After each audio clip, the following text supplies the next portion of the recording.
Donald Trump and his top advisors continue to struggle against the ever increasingly common perception that Elon Musk is the true president and Trump is merely his puppet. And if you have any doubts about that, look no further than this. The question was brought to the White House press briefing, and Donald Trump's press secretary, Carolyn Levitt, openly seethed as she tried to squash this perception. But I believe she has only helped fuel it. But before we unpack all that, if you end up liking this video and you want to support the channel, please be sure to hit the like, subscribe, and alert bells before you go.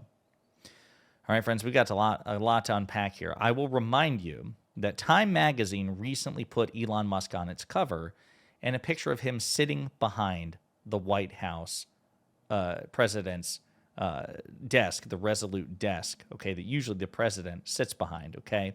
We did videos about it. We did videos about how Trump was asked about that Time magazine cover, and he was visibly distraught because he was recently Time's Man of the Year, and he celebrated that. He called it an honor, and he tried to deflect his obvious hurt over the fact that even Time believes that Musk is the real power behind the throne.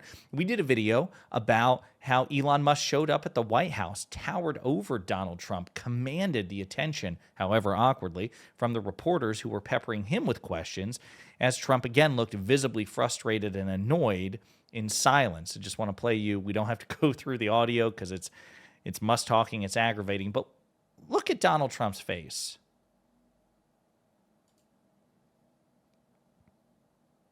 Do you see how annoyed he is? Like he's just, right? So again, people have noticed this, and it's only fueled the perception that Musk is the true power. And I want to play this clip from the White House press briefing from earlier today because Carolyn Levitt, Trump's press secretary, was confronted about this and again just gave a really seething response about a perception that they can't do anything about. Yes. Thank you, Caroline. Does Elon Musk have power of the presidency? Absolutely not. Right. I That's asked a that ridiculous question. I asked that question because the Democrats have been hurling insults at Elon Musk, hurling attacks, calling him President Musk. Most recently, Jamie Raskin, the congressman, took it a step further, calling for Musk's impeachment, saying that he somehow usurped the power of the presidency. What's your response?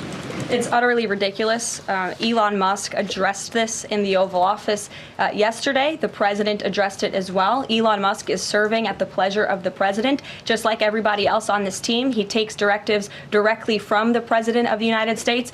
And I think some of the comments that you referred to are nothing more than a failed attempt from the media and from Democrats to try to sow division in this White House. We saw them do it in the first term. We're not going to let them do it in the second term. This is a unified team who is working at the pleasure of the president to do what's right for the American people. I have one more quick house.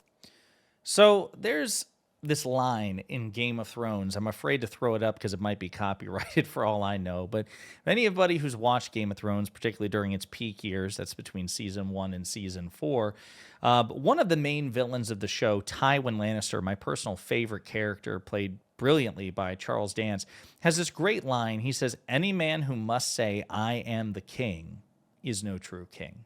Okay? Now, I'm sure those of you who watched remember that line vividly. He was talking about his own grandson, King Joffrey, again, one of the most iconic villains of the series, this petulant, sadistic boy king. And Tywin is his grandfather, and Tywin is his second in command, the hand of the king, basically the chief of staff, vice president, all rolled into one. And he's the true power.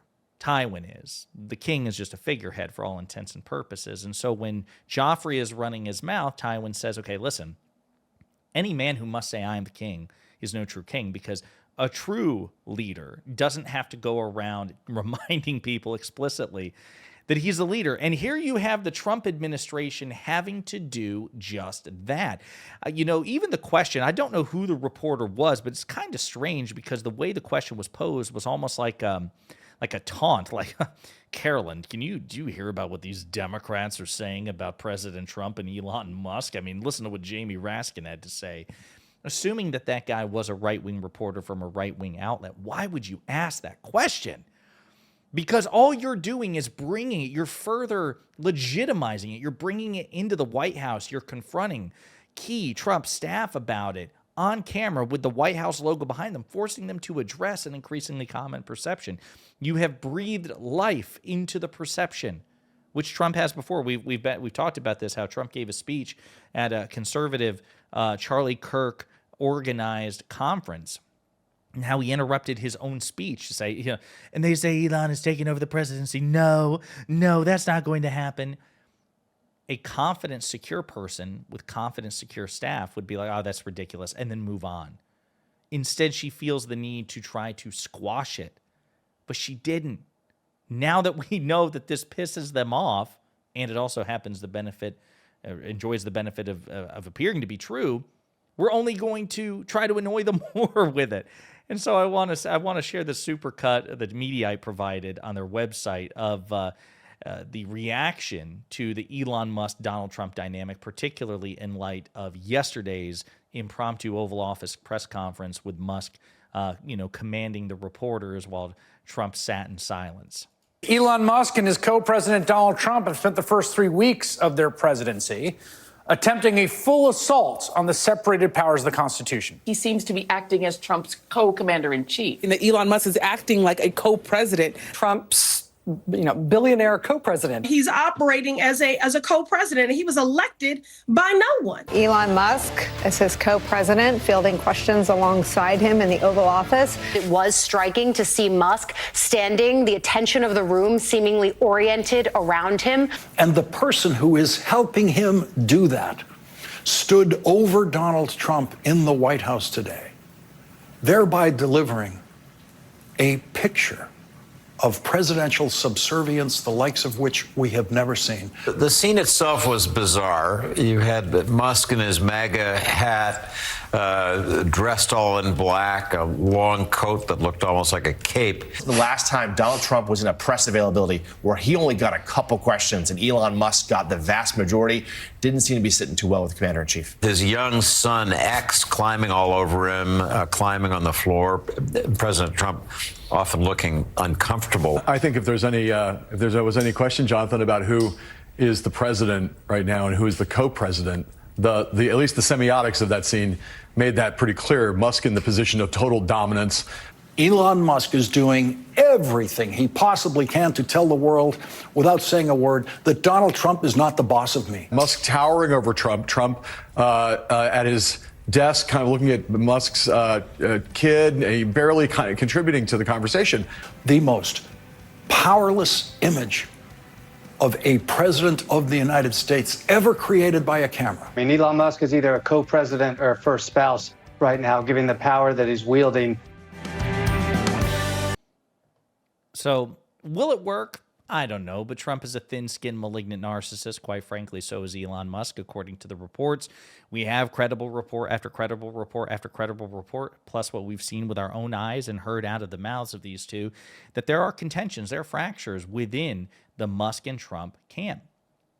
And the polls aren't good for Elon Musk. I mean, right now, Trump is really enjoying a honeymoon period, which, by the way, is still less than what we've seen from modern American presidents. President Biden, during this point in his honeymoon period, was much further ahead with respect to approval than Trump. But Musk, man, he is hemorrhaging support, even from Republicans, because it turns out that Republicans don't enjoy, or at least some Republicans don't enjoy, an increasing share of Republicans don't enjoy the notion of an unelected MAGA bureaucrat pulling Trump's strings, nor should they, quite frankly. I think Donald Trump's an authoritarian. I think he's a moron. I think he's a threat to democracy and all these things. But again, at the very least, I can comfort myself by saying he was elected.